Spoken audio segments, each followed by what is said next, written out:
सासाराम में 27 दिसंबर को हुए बादल हत्याकांड में 3 प्राथमिकी दर्ज कर ली गई। हालांकि अब इस घटना को लेकर सियासत भी तूल पकड़ने लगी है। जेडीयू ने मामले की निष्पक्ष जांच की मांग की तो बीजेपी दोषी को फांसी की सजा देने की मांग कर रही है। पर क्या है पुलिस का पक्ष और परिजनों का आरोप? सबसे पहले आप रिपोर्ट देखिए, फिर खबर तो समझिए। तारीख 27 दिसंबर। 20 से अधिक लड़के सासाराम नगर थाना क्षेत्र के एक परिसर में बर्थडे पार्टी मना रहे थे। तभी अंधेरी रात में वो हुआ जिसकी किसी ने कल्पना नहीं की थी। खुशी का माहौल मातम में बदल गया। बर्थडे सेलिब्रेशन में जहां बलून फूटने की आवाज होनी थी, वो इलाका गोलियों की तड़तड़ाहट से गूंज उठा। आरोप है कि यातायात डीएसपी आदिल बेलाल अपने बॉडीगार्ड चंद्रमौली नागिया के साथ सिविल ड्रेस में पहुंचे और पार्टी कर रहे युवाओं के साथ बहस शुरू कर दी। मामला इतना बढ़ गया कि डीएसपी ने बंदूक निकालकर ताबड़तोड़ फायरिंग शुरू कर दी। गोली लगने से शिवसागर के सैलरी गांव के रहने वाले बादल कुमार सिंह की मौत हो गई, जबकि 2 और युवक घायल हो गए। कितने लोगों की मौत हुई? बिलाल ने मारा बादल भैया को मेरे। कितने लोगों की मौत हुई है? भैया का बस। घायल भी हैं? हाँ घायल भी हैं। एक को गोली लग गया है पैर में और एक के हाथ में। मैंने 2 लोग घायल हैं। हाँ 6 से 7 राउंड गोली उन्होंने चलाया है। वारदात के बाद आरोपी ट्रैफिक डीएसपी आदिल बेलाल अपने अंगरक्षक के साथ मौके से फरार हो गए। सुनसान सड़क पर फर्राटे भरते भागने की तस्वीर सीसीटीवी में कैद हुई। रोहतास एसपी रोशन कुमार की अगर माने तो ये पूरी घटना 4 मिनट में हुई। 10:35 में आरोपी traffic DSP Adil Belal party मना रहे युवकों के पास पहुंचते हैं और 10:39 में वहां से भाग निकलते हैं।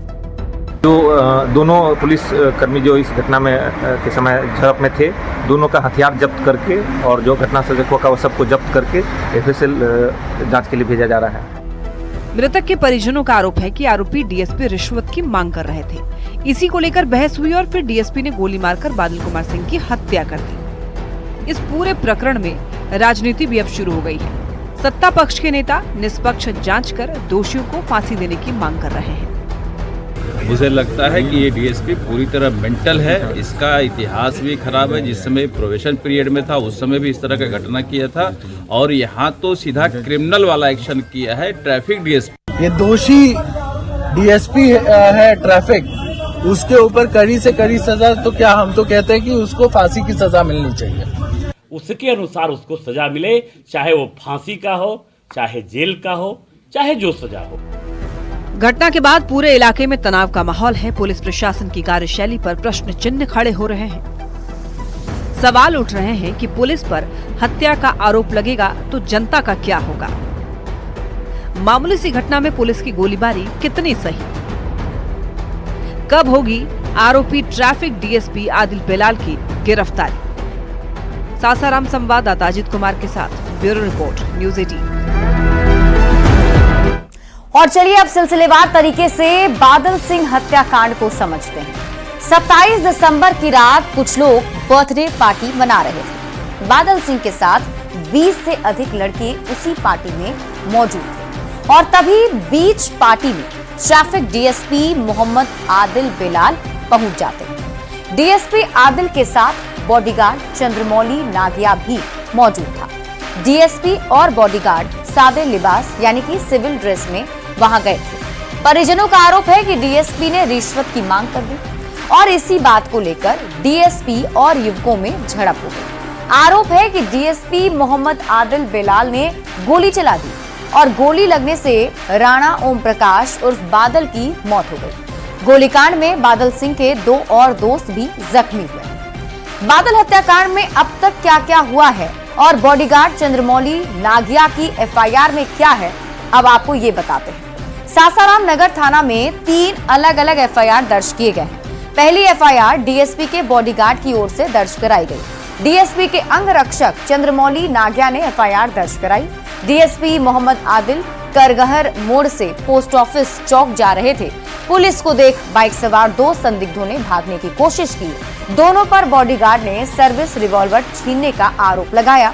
रिवॉल्वर बचाने के चक्कर में गलती से गोली चलने की बात कही गई। बाद में उसने आत्मरक्षा में 1 राउंड फायरिंग करने की बात एफआईआर में लिखी है। अब ये जान लेते हैं कि नगर थाना प्रभारी की एफआईआर में क्या कुछ लिखा हुआ है। दूसरी एफआईआर नगर थाना प्रभारी राजीव रंजन राय ने दर्ज कराई है। बयान के आधार पर अज्ञात लोगों के खिलाफ एफआईआर दर्ज की गई। विदेशी शराब की बोतल, मिट्टी के 3 चीलम मिलने का जिक्र किया गया है। एयर गन और मौके से चलाई गई खाली गोली बरामद होने का जिक्र है। और अब चलिए मृतक बादल के भाई की एफआईआर में क्या है ये भी आपको बता देते हैं। मामले में तीसरी एफआईआर मृतक बादल सिंह के परिवार वालों ने दर्ज कराई है। बादल के भाई राहुल रंजन के बयान के आधार पर यह प्राथमिकी दर्ज की गई है। डीएसपी मोहम्मद आदिल और अंग रक्षक चंद्रमौली नागिया के खिलाफ ये एफआईआर कराई गई है। बादल सिंह दोस्तों के साथ शिवम सिंह का जन्मदिन मना रहा था। आरोप है कि शिवम की बर्थडे पार्टी में कुछ लोग शराब पी रहे थे। आरोप ये भी है कि डीएसपी मोहम्मद आदिल जबरदस्ती वहां पहुंच गए और उन लोगों से बहस करनी शुरू कर दी। डीएसपी पर धमकी देने और 6 से अधिक राउंड गोली चलाने का आरोप लगाया गया है। डीएसपी मोहम्मद आदिल बेलाल की गोली से बादल की मौत होने का आरोप लगाया गया। डीएसपी आदिल की गोली से 2 और दोस्तों के घायल होने की बात भी कही जा रही है। परिवार वालों का आरोप है कि रिश्वत नहीं देने पर डीएसपी मोहम्मद आदिल ने हत्या की है। तो ये आरोप प्रत्यारोप दोनों साइड से किए जा रहे हैं और 3 एफआईआर इसमें दर्ज किए गए हैं।